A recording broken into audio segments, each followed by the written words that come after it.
Antigone. How did you go about developing your character for Antigone? Well, what I did originally was I was playing the character Esme, which, because it was a gender role and I'm a boy, I decided to change it with my partner into a male.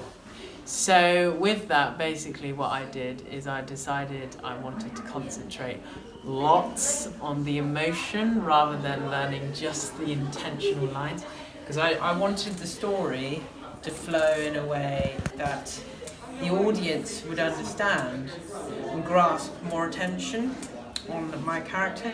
Because I'd say for my character, he's a very annoying character. He wants to not be annoying, however he thinks that his brother is very annoying himself. So with that, his brother is, he wants loads of attention. However, me being Ed, I just want to get through the attention, and I'm not agreeing with the opinions that Tig is currently saying in the situation. So I think with the scene in general, it's a very emotional scene in terms of it's very, very focused on getting the attention across. And I think with my character especially, there's a lot of frustration about who he is. He wants to just get on with things, and he doesn't want to keep arguing about King Creole in the scene. How did you create those emotions? What technique did you use to create those emotions? What I use mostly for a lot of my characters in general, is I use emotional memory. Now that gets me in the exact character that I can think of a past experience I have. It can be anything, in general everyday life. It can be happy, sad, annoying. And I just thought of some really annoying times that I really wanted to, in my mind, almost sort out in the moment. So I sort of got into that point of there's been some frustrating things I've had in the past, and I've sort of thought in my head,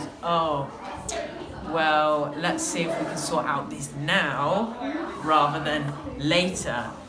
And then I embedded what I thought of in my head of frustration into the scene. And I really wanted it to be loud and graspy. I didn't want it to be fully really murmury and just on the go. I just wanted it to be really, really fast scene.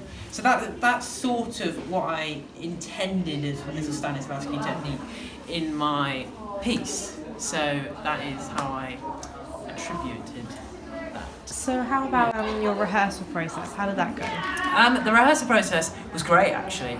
Compared to the screenplay that we were currently doing for this project, it was knocked on, really, really focused on the lines.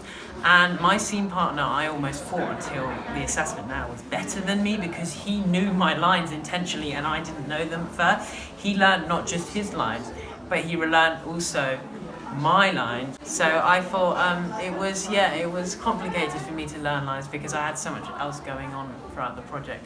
But I got there in the end, and funnily enough, I happened to learn them last night and a little bit on the train this morning.